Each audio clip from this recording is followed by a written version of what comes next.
గతి తప్పిన గాజుల రామ్మారం town planning అనుమతికి మించి నిర్మాణాలపై చర్యలు ఎక్కడా? సెక్షన్ ఆఫీసర్ అండతోనే కొనసాగుతున్న నిర్మాణాలు. నోటీసులు ఇచ్చి డబ్బులు దండుకుంటున్న వైనం. ఉన్నతాధికారులు దృష్టి సారించి కట్టడి చేయాలని స్థానికుల డిమాండ్.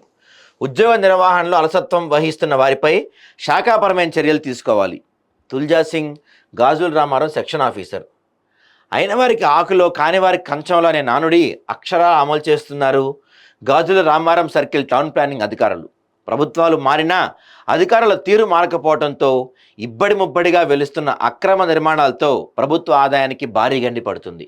అక్రమ నిర్మాణాలను అరికట్టాల్సిన అధికారులే ఆమ్యామ్యాలకు ఆశపడటంతో గాజుల రామారంలో ఈ పరిస్థితి నెలకొంది. గాజుల రామారం డివిజన్ పరిధిలోని షిరిడీ హిల్స్, కైలాస్ హిల్స్, బాలయ్య బస్తీ, మహదేవపురం ప్రధాన రహదారికి అనుమతికి మించి అక్రమ నిర్మాణాలు జోరుగా కొనసాగుతున్నాయి. అక్రమ నిర్మాణాలను అరికట్టాల్సిన టౌన్ ప్లానింగ్ అధికారులు అక్రమ నిర్మాణదారులకు నోటీసులు ఇచ్చి డబ్బులు దండుకుంటున్న ప్రచారం జోరుగా ఉంది.